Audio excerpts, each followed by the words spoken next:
सिद्ध करें कि रूट 3 एक अपरिमेय संख्या है, सिद्ध करें कि रूट 7 एक अपरिमेय संख्या है, सिद्ध करें कि रूट 5 एक अपरिमेय संख्या है। इस तरह का क्वेश्चन हमेशा मैट्रिक के एग्जाम में पूछता है, एकदम 100% गारंटी के साथ कह रहे हैं।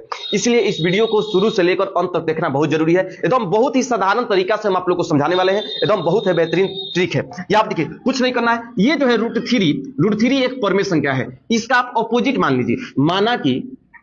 माना कि रूट 3 एक परमेय संख्या है। कौन संख्या है जी?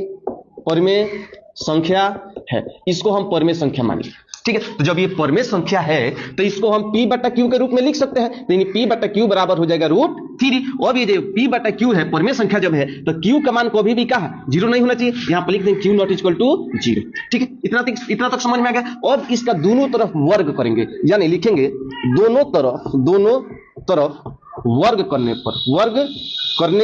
पर अब यहां देखिए, दोनों तरफ जब वर्ग करेंगे तो ये p बटा q का स्क्वायर हो जाएगा। अब बराबर यहां पर रूट 3 का स्क्वायर हो जाएगा। तो जब इसका स्क्वायर करेंगे तो p का स्क्वायर होगा तो p स्क्वायर हो जाएगा, और q का स्क्वायर होगा तो q स्क्वायर हो जाएगा। इतना समझ में आ गया। और रूट से स्क्वायर से रूट हमारा कैंसिल हो जाएगा, बचेगा का जी 3।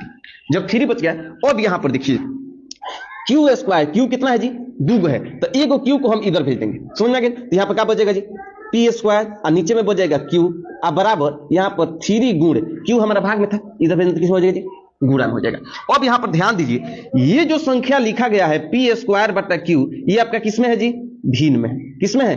भिन्न में। किसमें? भिन्न में है। और ये जो संख्या लिखा गया है, एक अभाज्य संख्या है, एक पूर्णांक है, यानी ये भी पूर्णांक है, ये भी पूर्णांक है। जब पूर्णांक को पूर्णांक में गुणा करेंगे तो ये भी क्या आ जाएगा जी? ये भी पूर्णांक पे आएगा। क्या आएगा जी? पूर्णांक आएगा। एक चीज यहां पर देखिए, p स्क्वायर बटा q बराबर लिखा गया है 3 गुणे q।